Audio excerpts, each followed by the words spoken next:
ஓம் ஸ்ரீ வராகிதாயே போற்றி போற்றி, சிம்ம வாகினியே போற்றி. நல்லதே நினைப்போம், நல்லதே நடக்கும். சக்தி வராகியின் பிள்ளைகளுக்கு இந்த வராகி தாயின் ஆசீர்வாதம் என்றுமே முழுமையாக கிடைக்கும். அன்பு பிள்ளையே, இன்று உன் வராகி அம்மா என்னுடைய வாக்கினை தர வரவில்லை. மாறாக உன்னுடைய குலதெய்வத்தின் வாக்கு ஒன்றினை கொண்டு வந்திருக்கிறேன். நான் கொண்டு வந்திருக்கிறேன் என்றால் அதற்கு ஒரு காரணம் இருக்கிறது அல்லவா? அதை உன்னால் புரிந்து கொள்ள முடியும் அல்லவா? என் தங்கமே, உன்னுடைய குலதெய்வத்திற்கு உன்னுடைய குடும்பத்தில் இருக்கின்ற ஒரு நபரின் மீது அதிருப்தி ஏற்பட்டிருக்கிறது. அந்த அதிருப்தியானது இன்று உன்னிடத்தில் பேச வேண்டும் என்று அவர்களை தூண்டி இருக்கிறது. எல்லாவற்றிற்கும் ஒரு மிகப்பெரிய காரணம் ஒன்று இருக்கிறது. அதற்கு காரணம் என்ன தெரியுமா? உன்னுடைய குலதெய்வத்தின் மனதில் இருக்கின்ற அந்த நீங்காத வேதனைதான். நம் குலத்தில் இருக்கிறவர்களே இது போன்று செய்கிறார்களே என்று மிகுந்த மனவேதனையில் இருந்து கொண்டிருக்கிறார்கள். என் தங்கமே, உன்னுடைய மனதிற்குள் இப்பொழுது என்னென்ன எண்ணங்கள் ஓடுகிறது என்பதை எல்லாம் புரிந்து கொள்ள முடிகிறது. என் குலத்தில் அப்படி யார் இப்படிப்பட்ட ஒரு சூழ்நிலையை உருவாக்கி இருக்கிறார்கள்? குலதெய்வத்திற்கே அவர்கள் மீது வெறுப்பு வருகிறதே என்றால் அப்படி என்ன நடந்துவிட்டது என்று நீ நினைக்கிறாய்? என் தங்கமே, இதை நீ உன் குலதெய்வத்தின் வாயாலே கேட்டுக்கொள். இப்பொழுது இந்த வராகி உன்னுடைய குலதெய்வத்தின் வாக்கினை அப்படியே சொல்கிறேன். அவர்கள் என்னிடத்தில் என்ன சொன்னார்கள் அதை நான் உன்னிடத்தில் அப்படியே சொல்லி தெரிவிக்கிறேன். என்னவென்பதை நீ முழுமையாக புரிந்து கொண்டால் போதும். உனக்கு என்ன நடந்தது, எதனால் இப்பொழுது இப்படி நடக்கிறது என்பதை தெரிந்து கொள்வாய். என் தங்கமே, இதோ உன் குலதெய்வம் சொல்வதை நீ முழுமையாக கேள். என் தங்கமே, நான் தான் உன்னுடைய குலதெய்வம். என்னுடைய குலத்தில் இருக்கின்ற எல்லா குழந்தைகளையும் நான் ஒன்று போலதான் பார்க்கிறேன். அதுபோல அவர்களும் எல்லோருக்கும் ஒற்றுமையாக தான் இருப்பார்கள் என்று நான் என்னாலும் நினைத்து கொண்டிருக்கின்றேன். நான் இங்கே பாடுபடுவது என்னுடைய குலத்தில் இருக்கின்ற எல்லா குழந்தைகளும் சந்தோஷமாக இருக்க வேண்டும். அவர்கள் எப்பொழுதும் ஒற்றுமையாக இருந்து இந்த குலத்தை நல்லபடியாக வழிநடத்த வேண்டும். எனக்கு பூஜைகளை செய்யும் பொழுதெல்லாம் இவர்கள் ஒற்றுமையாக நின்று கொண்டிருக்க வேண்டும் என்றுதான் நான் நினைக்கிறேன். ஆனால் இவர்களோ இப்பொழுது என்ன செய்து கொண்டிருக்கிறார்கள் தெரியுமா? என் பிள்ளை, உனக்கு இந்த விஷயம் தெரிந்திருக்க வாய்ப்பில்லை. ஏனென்றால் அவர்கள் என்னிடத்தில் வந்து சொன்ன விஷயம் எனக்கு தானே தெரியும். என் பிள்ளை, உன்னை பற்றி அவர்கள் என்ன சொன்னார்கள் என்பதை நான் மட்டும்தான் அறிவேன். அது எத்தனை பெரிய தவறான விஷயம் என்பதை உனக்கு தெரிந்த பிறகு இப்பொழுது அவர்கள் மீது நான் மிகப்பெரிய வெறுப்பில் இருந்து கொண்டிருக்கிறேன். என் குழந்தையே, மிக பெரிய துரோகத்தை உனக்கு செய்ய வேண்டும் என்று என்னிடம் வந்து கேட்கின்றார்கள். நீ என்னுடைய குலசாமி அல்லவா? என் மனதில் இருக்கின்ற இந்த வேதனையை நீ போக்கி தந்து விட மாட்டாயா? என் மனதை அவர்கள் வேதனைப்படுத்தி இருக்கிறார்கள். அதனால் அவர்களை எப்படியும் ஏதாவது ஒன்று செய்ய வேண்டும். அவர்கள் வாழ்க்கையில் இருந்து மீள முடியாத அளவிற்கு ஏதாவது ஒரு கஷ்டத்தை கொடுக்க வேண்டும் என்று என்னிடத்திலே வந்து கேட்கிறார்கள். என் தங்கமே, அப்படி யாருடைய மனதில் நீ வேதனையை ஏற்படுத்தி இருக்கிறாய் என்று சற்று சிந்தித்துப் பார். அவர்கள் இன்று உன் வாழ்க்கையே இருக்கக்கூடாது என்றல்லவா நினைக்கிறார்கள். நான் இங்கே ஒருவரின் ஒற்றுமைக்காகவும் பாடுபட்டு கொண்டிருக்கின்ற நேரத்தில் என் சன்னதியில் வந்து நின்று கொண்டு நீ வாழக்கூடாது என்று அவர்கள் சொன்ன வார்த்தை என் மனதை ரணமாக்கியது. நிஜமான உண்மை. என்னால் அதை தாங்கிக் கொள்ள முடியவில்லை. ஏன் இப்படி சொல்கின்றார்கள், என்ன பிரச்சனை என்று பார்க்கும் பொழுதுதான் எனக்கு புரிந்தது. ஏதோ சிறு மனஸ்தாபங்கள் இருக்கிறது, பிரச்சனைகள் ஏற்பட்டிருக்கிறது என்று. அம்மா உன்னிடத்தில் வந்து நீங்கள் ஒற்றுமையாக இருக்க வேண்டும் என்று சொல்ல வரவில்லை. உன் பக்கம் தவறு இருக்கிறதா, அவர்கள் பக்கம் தவறு இருக்கிறதா என்று நிச்சயமாக அறிந்து கொள்ள வேண்டியது என்னுடைய பொறுப்பு. தவறு இருப்பவர்கள் பக்கம் நின்று நான் நிச்சயமாக பேச மாட்டேன். யார் பக்கம் நியாயம் இருக்கிறதோ அவர்களுக்கு நிச்சயமாக நியாயத்தை வழங்குவது என்னுடைய கடமைதான். ஆனால் ஒருபோதும் தவறு செய்யாதவர்களுக்கு தண்டனை வழங்குவது என்னுடைய வேலை கிடையாது. எனக்கு என்னுடைய குழந்தைகளின் மனதை சரிசெய்து அவர்களை நல்வழிப்படுத்துவது மட்டும்தான் நான் நல்வழிப்படுத்துவதற்காக பாடுபட்டு கொண்டிருக்கிறேனே தவிர ஒருபோதும் யாருக்கும் தண்டனையையும் கொடுக்க வேண்டும் என்று நினைக்கவில்லை. உனக்கு இது போன்று செய்ய வேண்டும் என்று நினைத்தவர்கள் இன்னும் என்னவெல்லாம் செய்ய துணிவார்களோ என்று தெரியாமல்தான் நான் சற்று மனக்குழப்பத்தில் இருந்து கொண்டிருக்கிறேன். என் தங்கமே, ஒன்றை நன்றாக புரிந்து கொள். யாரிடத்திலும் உனக்கு என்ன மனக்கசப்புகள் இருந்தாலும் சரி, நீ அந்த மனக்கசப்புகளை எல்லாம் உன்னிடத்தில் இருந்து தூக்கி எறிந்துவிட்டு எந்த ஒரு சண்டையும் அவர்களிடத்தில் உனக்கு வேண்டாம். அதற்காக நீ எல்லாவற்றையும் பொறுத்து கொண்டு செல்ல வேண்டும் என்று நான் சொல்லவில்லை. எதுவாக இருந்தாலும் அதை என்னிடத்தில் நீ விட்டுவிடு என்றுதான் அம்மா சொல்கிறேன். என் தங்கமே, நீ என்னிடத்தில் விட்டுவிட்ட பிறகு அதையெல்லாம் நான் பார்த்து கொள்வேன். அது என்னுடைய பொறுப்பல்லவா? அதன் பிறகு நான் அவர்களுக்கு என்ன செய்ய வேண்டுமோ அதை நான் செய்து விடுகிறேன். என் குழந்தையே, உன்னுடைய மனதில் இருக்கின்ற இந்த வேதனைகளுக்கெல்லாம் நான் இப்பொழுது உனக்கு பதிலை தந்து விடுகிறேன். இவர்கள் செய்ய நினைத்த விஷயம், உன் வாழ்க்கையை அழிக்க நினைத்த விஷயம் எனக்கு மட்டுமே தெரிந்தது. நான் இப்பொழுது உன்னிடத்தில் சொல்லி இருக்கிறேன். அதனால் நீ பயப்பட வேண்டாம். சொன்னது என்னிடம்தானே. உனக்கு ஏதாவது ஆக வேண்டும் என்றால் அது என்னை தாண்டிதானே ஆக வேண்டும். என் தங்கமே, இப்பொழுது என்னிடத்தில் வந்து உன்னுடைய வாழ்க்கையை கெடுக்க வேண்டும் என்று சொன்னதற்கு அவர்களை விட்டு விட்டேன் என்று நினைக்கலாம். நிச்சயமாக அவர்களை நான் விட்டுவிடவில்லை.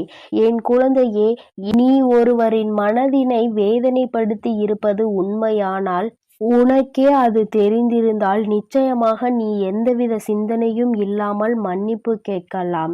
தவறு உன் பக்கம் இருக்கும் பட்சத்தில் அதை நீ செய்வதில் எந்த ஒரு தவறும் கிடையாது. அதே சமயத்தில் தவறு அவர்கள் பக்கம் இருக்கிறது என்றால் நான் அவர்களுக்கு கொடுக்க போகின்ற தண்டனை என்ன தெரியுமா? இந்த தெய்வத்தினுடைய பார்வை சில நாட்கள் அவர்கள் மீது இருக்காது. அவர்கள் உனக்கு என்ன செய்ய வேண்டும் என்று நினைத்தார்களோ அது அவர்கள் வாழ்க்கையில் நடந்தால் அது எத்தனை வேதனையை கொடுக்கும் என்று சில நாட்களில் அவர்கள் புரிந்து கொண்டு வரட்டும். நிச்சயமாக புரிந்து கொண்ட பிறகு என்னிடத்தில் மன்னிப்பு கேட்க வருவார்கள். அதன் பிறகு நான் அவர்கள் வாழ்க்கையை மீண்டும் பழைய நிலைமைக்கு திருப்பி கொடுத்து விடுவேன். இதுதான் இப்பொழுது நான் செய்ய துணிந்திருக்கிறேன். உனக்கு இதனை தெரிந்து கொள்ள வேண்டும். ஏனென்றால் எல்லோருமே நம்மோடு நன்றாக இருப்பார்கள். நாம் ஒருவருக்கொருவர் நல்லதை செய்தாலும் கெட்டதை செய்தாலும் நம்மீது வஞ்சக எண்ணம் ஒருவருக்கு வந்து விட்டது என்றால் அவர்கள் குலதெய்வத்திடம் கூட வந்து வாழ்க்கையை அழிக்க சொல்வார்கள் என்பதை நீ புரிந்து கொள்ள வேண்டும். குலத்தில் இருக்கின்றவர்கள் சில பேர் என்னுடைய கோவிலில் நின்று சண்டையிடுகிறார்கள். இதுவெல்லாம் எனக்கு எத்தனை வேதனையை ஏற்படுத்தும் என்பதை அறிந்திருக்க அவர்களுக்கு வாய்ப்பில்லை. என்னுடைய பொறுமைக்கும் ஒரு எல்லை உண்டு. என்னுடைய பொறுமையின் எல்லை மீறும் பொழுதுதான் அவர்களின் குலத்தை நான் காக்காமல் சென்று விட்டால் என்ன செய்து விடுவார்கள்? நான் அவர்களின் குலத்தை காக்கின்ற தெய்வம். அவர்களை எத்தனை அன்போடு என்னாலும் அரவணைக்க காத்து கொண்டிருக்கிறேன். அவர்கள் மீது எத்தனை அன்பினை அள்ளி கொடுத்து காத்து கொண்டிருக்கிறேன். ஆனால் அவர்களோ என் மீதும் என்னை பற்றிய சிறிதளவு சிந்தனை கூட இல்லாமல் இது போன்று செய்து விடுகிறார்கள் அல்லவா? நிச்சயமாக இவையெல்லாம் மாற வேண்டும். உன்னுடைய வாழ்க்கையில் நடந்த எல்லாவற்றையும் நான் மாற்றி கொடுக்கிறேன். நீ சந்தோஷமாக இருக்க வேண்டும். தவறு செய்திருந்தால் மன்னிப்பு உன் பக்கம் இருக்க வேண்டும். தவறு இல்லை என்றால் தண்டனையையும் நான் வழங்குகிறேன். என் குழந்தையே, உன்னுடைய குலதெய்வத்தின் வாக்கினை கேட்டாய் அல்லவா? நிச்சயமாய் உனக்கு யாரோ ஏதோ தீய வினைகளை செய்ய நினைத்திருக்கிறார்கள். அதை அவர்கள் நிச்சயமாக தடுத்து நிறுத்தி விடுவார்கள். இருக்கிறார்கள். அதனால் என் தங்கமே, யார் மீது எந்த வஞ்சனை எண்ணங்களும் உனக்கு இருந்தால் உடனடியாக அதனை நீ சரி செய்து கொள்வதற்கு குடும்பத்திற்குள் எந்தவிதமான பிரச்சனைகளும் வேண்டாம் என்றுதான் அவர்கள் விருப்பப்படுகிறார்கள். குல ஒற்றுமையாக இருந்தால்தான் அவர்கள் மனது சந்தோஷம் அடையும் என்றார்கள். என் தங்கமே, உன்னுடைய பிரச்சனையை அவர்களிடத்தில் தீர்க்க முடியவில்லை என்றால் அப்படிப்பட்ட நபர்களை விட்டு நீ விலகிவிடு. அதில் எந்த ஒரு தவறும் இல்லை. மன்னிக்க கூடிய காரியமாக இருந்தால் மன்னித்து ஏற்றுக்கொள் என்றுதான் கேட்கின்றார்கள். என் அன்பு குழந்தையே, உனக்கு இந்த குலதெய்வத்தினுடைய ஆசீர்வாதமும் உன் வராகி அம்மாவினுடைய ஆசீர்வாதங்களும் எப்பொழுதும் முழுமையாக இருக்கும். அதனால் இது போன்ற காரியங்களிலிருந்து நீ எப்பொழுதும் விலகி இருக்க பார். என் தங்கமே, நீ எதற்காகவும் கலங்காதே, எதை நினைத்தும் வருந்தாதே. நீ நல்லதையே நினைத்தால் உன் வாழ்வில் எப்பொழுதும் நல்லது மட்டுமே நடக்கும். என் செல்ல குழந்தையே, இந்த குலதெய்வமானவள் உன்னுடைய இல்லத்திற்குள் இருந்தால் மட்டும்தான் உன்னால் என் வாக்கினை கேட்க முடியும். என் தங்கமே, அப்படியானால் இன்று உன் தாயானவள் நான் உன்னுடைய இல்லத்திற்குள் இருக்கிறேன். என் தங்கமே, என்னை நீ இன்று முழுமையாக உணரப்போகின்ற தருணம். இந்த தாயானவள் உன் வாழ்க்கையில் என்னவெல்லாம் செய்து கொடுக்கிறாள் என்பதை நீ புரிந்து கொள்ள வேண்டிய தருணம். என் தங்கமே, ஒவ்வொரு நாளும் உன்னுடைய வாழ்க்கையில் நான் சில நல்ல விஷயங்களை நடத்தி கொண்டே இருக்கின்றேன். இன்று உன் வாழ்க்கையில் என்ன நடக்கப் போகிறது என்பதை நீ உணரப் போகின்றாய். அதி முக்கியமான தருணத்தில் இருந்து கொண்டிருக்கின்றாய். நான் நடத்தி கொடுக்கின்ற விஷயங்கள் எல்லாமே உன்னுடைய நல்லதிற்காக மட்டுமே என்பதை நீ புரிந்து கொள்ள போகின்றாய். என் தங்கமே, ஒவ்வொரு நாளும் நான் உன்னுடைய இல்லத்தில் குடியிருந்து உனக்கான பல நல்ல விஷயங்களை செய்து கொடுக்கும் பொழுதெல்லாம் நீ அதனை உணராமல் இருந்து விட்டாய். அதற்கு காரணம் என்ன தெரியுமா? இந்த தாயானவள் உன் இல்லத்தில் இருக்கிறேன் என்பதை நீ அறிந்திருக்கவில்லை. ஆனால் இன்று உன்னால் உணர முடியும் அல்லவா? உன் தாயானவள் நானே உன்னிடத்தில் சொல்லிக் கொண்டிருக்கின்றேன் அல்லவா? நான் உன்னுடைய இல்லத்திற்கு இன்று முழுமையாக வந்து விட்டேன். நான் உன்னை ஆசீர்வதிக்க காத்து கொண்டிருக்கின்றேன் என்பதை நீ முழுமையாக புரிந்து கொண்டாய் அல்லவா? நிச்சயமாக இதுவெல்லாம் உன்னை வாழ்க்கையில் எந்த நிலைக்கு கொண்டு செல்ல போகின்றது என்பதை நீ கூடிய விரைவில் தெரிந்து கொள்ள போகின்றாய். இன்று இரவு உன் குலதெய்வம் உன்னுடைய இல்லத்தில் நடத்தி கொடுக்கக்கூடிய ஒரு அதிசக்தி வாய்ந்த மாற்றத்தை நீ நாளைய விடியலில் காண போகின்றாய். அம்மா என்று அதிசயத்தை நடத்தி கொடுப்பாள் என்று நீ எதிர்நோக்கி காத்து கொண்டிருந்தாய் அல்லவா? அந்த அதிசயம் இன்று உன் வாழ்க்கையில் நடக்கப் போகிறது என்றால் அது உனக்கு கசக்குமா என்ன? என் தங்கமே, நான் என்றுமே உன்னை முழுமையாக உணர்ந்தவள். என் குழந்தைக்கு என்ன வேண்டும் என்பதை தெளிவாக புரிந்து கொண்டவள். ஒரு பொழுதும் நீ கேட்டுவிட்டாய் என்பதற்காக அம்மா கண்மூடித்தனமாக எதையுமே உனக்கு கொடுத்து விடுவதில்லை. எனக்கு தெரியும் என் பிள்ளைக்கு என்ன வேண்டும் என்பது. என் பிள்ளை என்னிடத்தில் எதை கேட்டு நிற்கின்றாயோ அதை உனக்கு நான் நிச்சயமாக தந்து கொண்டேதான் இருப்பேன். ஒரு நாளும் நான் உன்னிடத்தில் எந்த விஷயத்தையும் கேட்டு தராமல் இருந்திருக்கிறேன் என்றால் அதற்கு ஒரே ஒரு காரணம் மட்டும்தான் இருக்க முடியும். இதை கொடுத்தால் என் பிள்ளைக்கு முழுமையான சந்தோஷம் கிடைக்காது. பாதியிலேயே இந்த சந்தோஷம் என் பிள்ளையை விட்டு பறிபோகும். அப்படி பறிபோகும் என்றால் என் குழந்தை நிச்சயமாக மிகுந்த மனவேதனையில் தவித்து நிற்பாய். வேதனைகளும் சோதனைகளும் அதிகமாக வாழ்க்கையில் வாட்டி எடுக்கும் என்பதை உணர்ந்துதான் அப்படி ஒரு நிலைமை உனக்கு வந்துவிடக் கூடாது என்பதற்காக மட்டும்தான் அம்மா இப்படியெல்லாம் உன் வாழ்க்கையில் உனக்கு பல விஷயங்களை எல்லாம் பார்த்து பார்த்து செய்து கொண்டிருக்கின்றேன். என் குழந்தையின் மனதிற்குள் முதலில் தேவையில்லாத சந்தேகங்களை நீ தூக்கி எறிந்து விடு.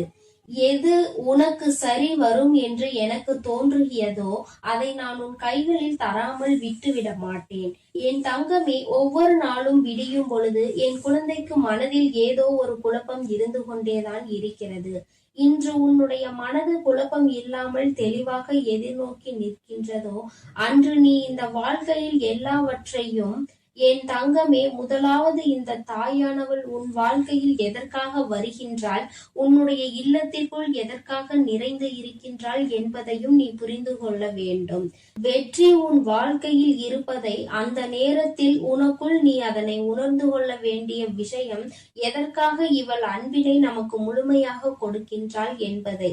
என் தங்கமே, எப்பொழுதெல்லாம் உனக்கு மனதில் என் மீது சந்தேகம் வருகின்றதோ அப்பொழுதெல்லாம் நீ ஒன்றை மட்டுமே தெளிவாக உணர்ந்து கொண்டாலே போதும். எப்பொழுது எல்லாம் உன் வாழ்க்கையின் மீது உனக்கு நம்பிக்கை இல்லாமல் போகின்றதோ அப்பொழுது நீ ஒன்றை மட்டும் செய்தால் போதும். என் தங்கமே, தெய்வத்தின் மீது நம்பிக்கை இல்லை என்றால் நீ என் தங்கமே, நடப்பது எல்லாமே நன்மைக்காகவே நடக்கட்டும் என்று நீ விட்டு விடு. என் தங்கமே, இந்த மனநிலை உனக்குள் இருந்து விட்டால் உன்னுடைய வாழ்க்கை எல்லாம் நல்லதும் ஒரு நாள் உன் வாழ்க்கையில் நிச்சயமாக நடந்துவிடும். அப்பொழுது இந்த வாழ்க்கையினுடைய அர்த்தத்தை நீ புரிந்து கொள்வாய். என் தங்கமே, நீ என்றுதான் இந்த தாயின் அன்பினை புரிந்து கொள்ள போகிறாய்? ஏன் என்னை தினமும் எதிர்நோக்கி காத்து கொண்டிருக்கின்றாய்? நான் உன் இல்லத்தில் முழுமையாக நிறைந்திருப்பதை நீ உணர வேண்டும் என்றால் என் மீது உனக்கு அதிக நம்பிக்கை இருக்க வேண்டும். நம்பிக்கையின் பலனை நீ அடைய வேண்டும் என்றால் நிச்சயமாக இந்த தாயானவள் உன் மீது காட்டுகின்ற பாசத்தை முழுமையாக உணரும் தருணத்தில் நீ வந்து கொண்டிருக்க வேண்டும். இன்று உனக்கு அந்த சூழ்நிலையை நான் உருவாக்கி கொடுத்திருக்கிறேன் என்றுதான் நான் சொல்கின்றேன். என் தங்கமே, அம்மா பேசும் பொழுது உனக்கு தோன்றலாம், நம் தாயானவள் எதற்காக சொன்னதையே சொல்லிக் கொண்டிருக்கிறாள், அவள் நம்மிடம் அப்படி என்னதான் சொல்ல முயற்சிக்கிறாள் என்று நீ நினைக்கலாம். என் தங்கமே, நான் உன்னிடத்தில் சொல்ல முயற்சிக்கின்ற விஷயம் ஒன்றே ஒன்றுதான். என்றைக்கும் உன் வாழ்க்கையில் நான் நிறைந்திருக்கிறேன். கஷ்டங்கள் எல்லாவற்றிலும் உனக்கு உறுதுணையாக இருந்து உனக்கு நல்ல பதிலை கொடுப்பவள் நான். என்றென்றைக்கும் உனக்கு கஷ்டங்களை கொடுத்தவர்களை கண்டுகொள்ளாமல் இருக்க மாட்டேன். ஏதேனும் ஒரு வழியில் அவர்களை உன் வாழ்க்கையில் இருந்து விலக்கி வைப்பேன். இரவென்பது என் குழந்தைக்கு மனதில் கலக்கத்தை கொடுக்க கூடியது. என் தங்கமே, கண்ணீரை கொடுக்க கூடியது. இரவென்பது என் குழந்தைக்கு நிம்மதியான உறக்கத்தை மட்டும்தான் கொடுக்க வேண்டும். அந்த உறக்கத்தை தேடி அலைகின்ற என் பிள்ளை, இந்த இரவில் இந்த தாயானவள் என்னுடைய அன்பினை முழுமையாக நீ புரிந்து கொண்டு விடுவாயானால் இதைவிட சந்தோஷம் உன் வாழ்க்கையில் வேறென்ன இருக்க போகிறது? இந்த தாய் உன்னுடைய வாழ்க்கையில் முழுமையாக நிறைந்து உன் மனதை முழுமையாக ஆட்சி செய்ய தொடங்கிவிட்டேன். அது உண்மை என்றால் என் பிள்ளை, இனி உன் வாழ்க்கையில் நான் நடத்த போகின்ற அதிசக்தி வாய்ந்த விஷயங்களை நீ கண்கூடாக காண போகின்றாய் என்பதை நீ உணர்ந்து விட்டாய் என்று அர்த்தம். அம்மாவை மனதார நினைக்கின்ற என் குழந்தை, இரவில் உனக்கு உறக்கம் வரவில்லை என்றால் நன்றாக கண்களை மூடி உன் தாயானவள் என்னை பற்றி சிந்தித்துக் கொண்டே இரு. இந்த தாய் உன் வாழ்க்கையில் நடத்தி கொடுப்பாள் என்று வாக்குமூலம் கொடுத்திருக்கின்றேன். இந்த நம்பிக்கைக்கு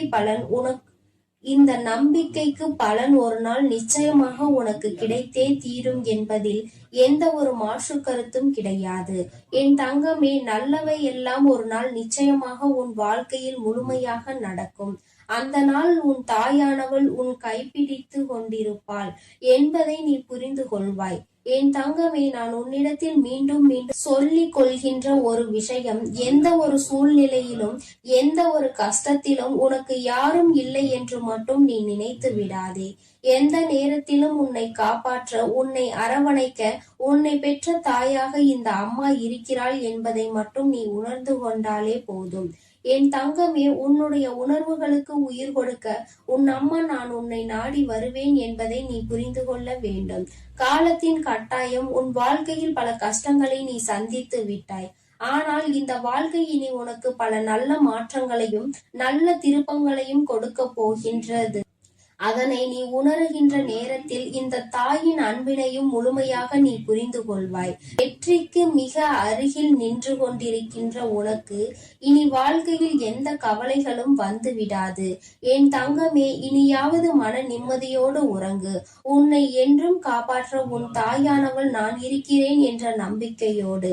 என் செல்ல குழந்தைக்கு இந்த தாயானவளினுடைய ஆசீர்வாதங்கள் எப்பொழுதும் முழுமையாக இருந்து கொண்டே இருக்கும். என் தங்கமே, அதனால் நீ எதற்காகவும் கலங்காதே, எதை நினைத்தும் வருந்தாதே. நீ நல்லதையே நினைத்தால் உன் வாழ்வில் எல்லாம் உனக்கு நல்லதாகவே நடக்கும். உன் தாயானவள் எப்பொழுதும் உன்னோடு இருந்து உனக்கானவற்றை செய்து கொடுக்க நான் காத்து கொண்டிருக்கிறேன் என்பதை நீ மறந்து விடாதே. நான் எப்பொழுதும் உன் இல்லத்தில் நிறைந்திருப்பது போல உன் மனதிலும் நான் நிறைந்திருப்பேன். எல்லாம் இனி நல்லதாகவே நடக்கும். ஓம் சக்தி, ஓம் ஆதிபரா சக்தி, ஓம் சக்தி, ஓம் ஆதிபரா சக்தி. என் அன்பு பிள்ளையே, நீ இப்போது என்ன மனநிலையில் இருக்கிறாய் என்பதை உன் தாய் நான் அறிவேன். என் பிள்ளையே, அதனால்தான் உன் வருத்தத்தை போக்க உனக்கான சத்திய வாக்கோடு உன் தாய் நான் வந்திருக்கிறேன். கவனமாக கேள் என் பிள்ளையே. குழந்தையே, உன் மனதிலும் உன் வீட்டிலும் இப்போது சூழ்நிலை சரியில்லை அல்லவா? அது எதனால் என நீ யோசித்து பார்த்தாயா? தாயே, நான் தினமும் பூஜைகள் செய்து கொண்டுதான் இருக்கிறேன். பக்தியோடு விரதங்களையும் கடைபிடித்து கொண்டுதான் இருக்கிறேன். ஆனால் எனக்கு இப்படி துன்பம் மேல் துன்பமாக வருகிறதே என என்ன செய்வது என்று புரியாமல் என்னிடம் புலம்பிக் கொண்டுள்ளாய். என் பிள்ளையே, அதன் காரணத்தை உன் அன்னை அறிந்து கொண்டுதான் உன்னிடம் சொல்ல வந்துள்ளேன். என் செல்லமே, நம் குடும்பம் நன்றாக இருக்க வேண்டும் என நினைப்பது நம்முடன் இருப்பவர்கள்தான். அவர்கள் வேறு யாரும் இல்லை. உன்னுடைய குலத்தை காக்கும் உன்னுடைய குலதெய்வம் மட்டும்தான். என் அன்பு பிள்ளையே, குலதெய்வம் வீட்டில் இல்லை என்றால் வீட்டில் தொடர் கஷ்டங்கள் வந்து கொண்டே இருக்கும். எதை செய்தாலும் எதை செய்ய நினைத்தாலும் தடைகளும் தடங்கல்களும் வந்து கொண்டே இருக்கும். என் அன்பு பிள்ளையே, நீ உன் அன்னை சொல்வதை மட்டும் செய்தால் போதும். பிறகு நீ நினைத்த அனைத்தும் உனக்கு கட்டாயம் நிறைவேறியே தீரும். அதனால் கவனமாக கேட்டு முறையாக அதை செய்துவிடு என் அழகு பிள்ளையே. உன்னுடைய குலதெய்வம் இன்னும் சற்று நேரத்தில் உன் வீட்டை தேடி வந்து விடுவார்கள். பிறகு உன் வீட்டில் நடக்கும் அனைத்து நல்லது கெட்டதுகளிலும் அவர்கள் கலந்து கொள்வார்கள். உன்னுடைய வீட்டில் எப்பொழுதும் மங்களகரமான நிகழ்வுகள் நடந்து கொண்டே இருக்கும். அதனை முழுமையாக நம்பி இந்த பதிவினை நீ முழுமையாக கேட்டுவிடு என் செல்லமே. நிச்சயம் உனக்கான நல்லது கூடிய விரைவில் நடக்கப் போகிறது. என் அன்பு பிள்ளையே, நம்முடைய குலதெய்வம் என்பவர்கள் நம்முடைய குலத்தையும் நம்மையும் காத்து கொண்டு இருப்பவர்கள். அவர்கள் எப்போதும் நம்முடன் தான் இருக்கிறார்கள். ஆனால் சில சமயங்களில் நாம் ஏதாவது அவர்களுக்கு பிடிக்காதது போல ஏதாவது ஒரு தவறை செய்து விட்டாலோ அல்லது அவர்களை நாம் வெறுக்கும்படி ஏதாவது ஒரு நிகழ்வை நிகழ்த்தி விட்டாலோ, நாம் செய்தாலும் சரி, நம் குடும்பத்தில் இருப்பவர்கள் யாராவது ஒருவர் அதை செய்து விட்டாலும் சரி, அவர்கள் அதனால் மனம் வருந்தி நம் வீட்டை விட்டு வெளியே சென்று விடுவார்கள் தங்கமே. அதனால் தான் சொல்கிறேன், எப்பொழுதும் குலதெய்வத்திற்கு விளக்கு போட்டு வணங்கி கொண்டே இரு என்று. நீ வணங்கி கொண்டே இருந்தாலும் நீ செய்யாத தவறுகளுக்காக கூட அவர்கள் உன் வீட்டை விட்டு சென்று விடலாம். ஏனென்றால் உன் வீட்டில் இருக்கும் யாராவது ஒருவர் அந்த தவறை செய்திருக்க கூடும் அல்லவா? அதனால் தான் இப்படிப்பட்ட நிகழ்வுகள் நடந்து கொண்டிருக்கும். வீட்டில் இருக்கும் குலதெய்வம் வெளியில் சென்று விட்டாலே நம்முடைய வீட்டில் தொடர்ந்து பிரச்சனைகளும் தோல்விகளும் நம்மை வாட்டி வதைத்து கொண்டே இருக்கும். நிம்மதியான ஒரு வாழ்வை நாம் வாழ முடியாத அளவிற்கு அது நமக்கு தீமையை கொடுத்துவிட்டு சென்றுவிடும் தங்கமே.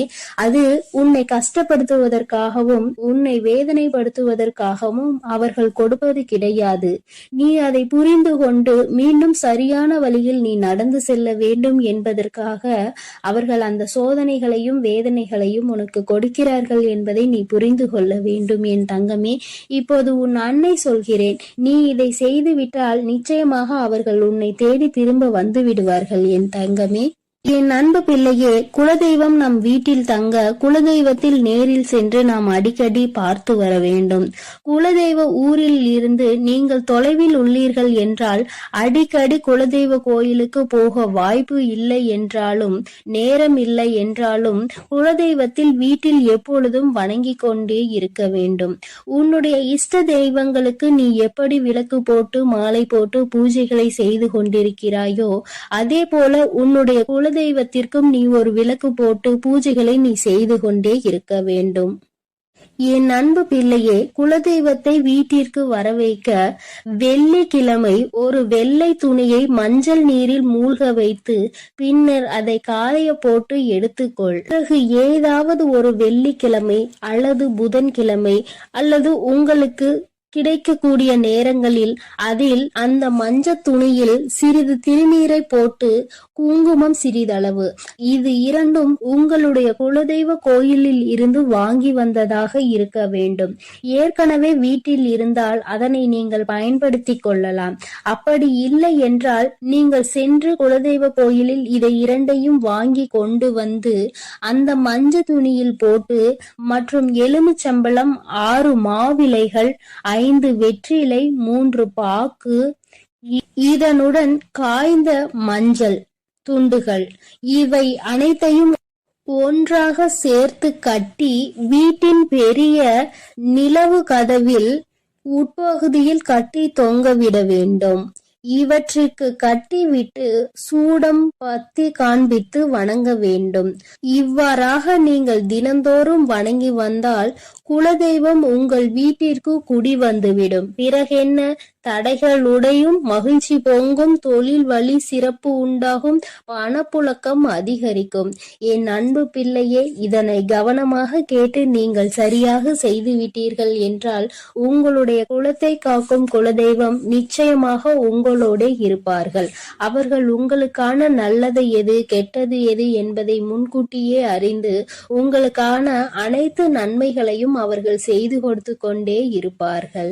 எதுவும் இன்னும் நல்லது நடக்கவில்லையே என நீ வருத்தப்படும் அளவிற்கு நிலைமை மோசமாக இல்லை செல்லமே. எல்லாம் சரியாகத்தான் நடந்து கொண்டிருக்கிறது. உன் கண் முன்னால் நிகழும் சின்ன சின்ன விஷயங்களை எல்லாம் நீ நினைத்து பயப்பட்டு கொண்டிருந்தாய். உன் கண் முன்னால் நடக்கும் பல விஷயங்கள் உனக்கு தெரியாமல் போய்விடும். நீ உன் கண்களை திறந்திருந்தாலும் அதனை உன்னால் அறிய முடியாமல் போய்விடும் என் தங்கமே. அதனால் நீ எதை நினைத்தும் பயப்படாமல் தைரியமாக இருந்து கொண்டே இருக்க வேண்டும். எங்கே நீ எதை செய்தால் நீ நினைத்தது நடக்கும் என்பதை நான் அறிவேன். அதற்கான வேலைகளை நான் தீவிரமாக செய்து கொண்டிருக்கிறேன். உன் நிலை, உன் கஷ்டங்களையும் நான் சரி செய்து கொண்டுதான் இருக்கிறேன். நீ படும் துயரங்களை மற்றவர்களுக்கு வேண்டுமானால் தெரியாமல் இருக்கலாம். ஆனால் நான் அறிவேன் குழந்தையே. உன் கண்ணீருக்கும் கவலைகளுக்கும் பதிலாக நான் உனக்கு சந்தோஷத்தை தரும் வகையில் இப்பொழுது நான் உனக்கான பதிலை சொல்லி இருக்கிறேன். அதனால் என் தங்கமே, நீ தைரியமாக இருக்க வேண்டும். இந்த ஊரே உன்னை பார்த்து வியக்கப் போகிறது. ஒருபோதும் சோர்ந்து போகாதே. உனக்கு துணையாக நான் எப்பொழுதும் இருப்பேன். உனக்கு சந்தோஷமான மகிழ்ச்சியும் தரும் விஷயங்களை நான் உனக்காக நடத்தி கொடுப்பேன். நீ வெற்றி பெற போகிறாய். கஷ்டமான சூழ்நிலை வரும்போது அதில் யாரும் சோர்வதில்லை, போராட கற்றுக்கொள்கிறார்கள். சமாளித்தால் வெற்றி, சமாளிக்க முடியாத கஷ்டம் என்பது ஒரு சிறப்பான அனுபவத்தை கொடுக்கும். இப்போது உன் கால நேரமானது உன்னை சோதனைக்கு உள்ளாக்கி உனக்கு துன்பங்களையும் கஷ்டங்களையும் கொடுத்து கொண்டிருக்கலாம். ஆனால் ஒருபோதும் நான் உன்னை தோல்வியடைய விட்டுவிட மாட்டேன். கஷ்டங்களை மட்டும் பார்த்து வளர்ந்த உன்னை இப்பொழுது சிம்மாசனத்தில் நான் அமர வைத்து அழகு பார்க்கவே, உன் தாயாக நான் நீ ஆசைப்படுகின்ற எல்லா விஷயங்களையும் உனக்கு நிறைவேற்றி கொடுக்கவே இப்பொழுது நான் உன்னை தேடி வந்திருக்கிறேன் தங்கமே. உன்னை கஷ்டப்படுத்தியவர்களை நீ பழிவாங்க வேண்டும் என்று நினைக்க அவசியமில்லை. காலம் அவர்களுக்குரிய பாடத்தை சீக்கிரம் தண்டனையாக கொடுக்கும். அப்பொழுது நீ அவர்களை பார்த்து பாவம் இவ்வளவு கஷ்டப்படுகிறார்கள் என்று நினைப்பாய். உன்னுடைய நல்ல மனசு, இரக்கங்களும் மனிதாபிமானங்களும் எல்லாமே உனக்கு தெரியும் என் தங்கமே. என் மீது நம்பிக்கை வைத்து காத்திரு. உன் எல்லா சூழ்நிலைகளையும் போராடி போராடி கஷ்டப்பட்டு உனக்கான வாழ்க்கையை நான் நல்லபடியாக உன்னை வாழ வைப்பேன். என் அன்பு பிள்ளையே, நீ எவ்வளவு கஷ்டங்கள் ஏமாற்றங்கள் அடைந்தாலும் என் மீது நம்பிக்கை கொண்டு நீ பொறுமையோடு காத்து கொண்டிரு என் தங்கமே. அதை அனைத்தையும் நீக்கி நான் உன்னுடைய வாழ்க்கையை சிறப்பானதாக மாற்றி உன்னுடைய கரங்களில் நான் கொண்டு வந்து சேர்ப்பேன். உன்னை சந்தோஷமாக வாழ வைக்க வேண்டியது என்னுடைய பொறுப்பு. அதனால் நீ எதை நினைத்தும் கலங்காதே, எதற்காகவும் வருந்தாதே. நான் உன்னோடு தான் இருக்கிறேன். இப்பொழுது எப்படி உனக்கான விஷயத்தை நான் சொல்ல உன்னை தேடி வந்தேனோ அதே போல உனக்கான ஆறுதல்களை நான் ஒவ்வொரு பதிவிலும் உனக்காக கொடுத்து கொண்டுதான் இருக்கிறேன் என் தங்கமே. நீ இதை முழுமையாக கேட்கும் பொழுது நிச்சயமாக உன் வாழ்வில் நடக்கும் மாறுதல்களையும் ஆறுதல்களையும் நீ நிச்சயமாக கண்கூடாக பார்த்து கொண்டிருப்பாய் என்பது எனக்கு நன்றாக தெரியும். என் அன்பு பிள்ளைகளுக்கு இந்த வராகி அம்மாவின் ஆசீர்வாதமும் அருளும் முழுமையாக கிடைக்கட்டும். ஓம் அண்ட பேரண்டமே போற்றி, ஓம் ஆதி வராகியே போற்றி போற்றி.